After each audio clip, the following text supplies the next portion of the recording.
આજે સમગ્ર દેશ પુલવામા હુમલાના 40 વીર શહીદોને નમન કરી રહ્યો છે, ત્યારે સાબરકાંઠાના હિંમતનગરમાં પેરામિલિટરી સંગઠન દ્વારા ભવ્ય રેલી યોજવામાં આવી। બસ સ્ટેન્ડથી ટાવર ચોક સુધી નીકળેલી આ રેલીમાં નિવૃત્ત સૈનિકો અને શહીદ પરિવારો મોટી સંખ્યામાં જોડાયા। જો કે આ કાર્યક્રમમાં દેશભક્તિ સાથે સૈનિકોની વેદના પણ બહાર આવી। નિવૃત્ત સૈનિકોએ આક્ષેપ કર્યો કે દેશ માટે બલિદાન આપનાર જવાનોને હજુ સુધી સરકાર દ્વારા સત્તાવાર શહીદનો દરજ્જો મળ્યો નથી।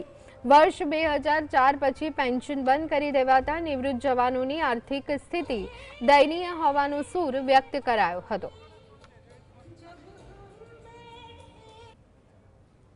विधवाओं को उनके बच्चों को कोई फ्री शिक्षण नहीं है, फ्री मेडिकल नहीं है।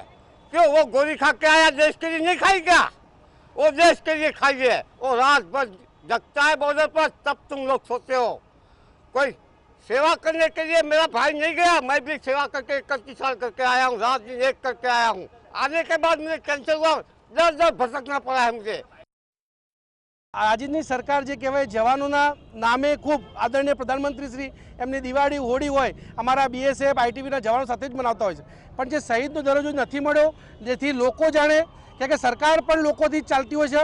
એટલે આ જવાનો જો ન્યાય અપાવવો છે તો પબ્લિકમાં અવેરનેસ પ્રોગ્રામ આવા કરવા રહેવા પડશે। જ્યારે પબ્લિક કહેશે તો અપને આપ સરકાર આ જવાનો શહીદનો દરજ્જો આપશે। એ જનજાગૃતિ રેલી સ્વરૂપે આ કાર્યક્રમ છે, કોઈ સરકારનો વિરોધ કે કોઈ પાર્ટી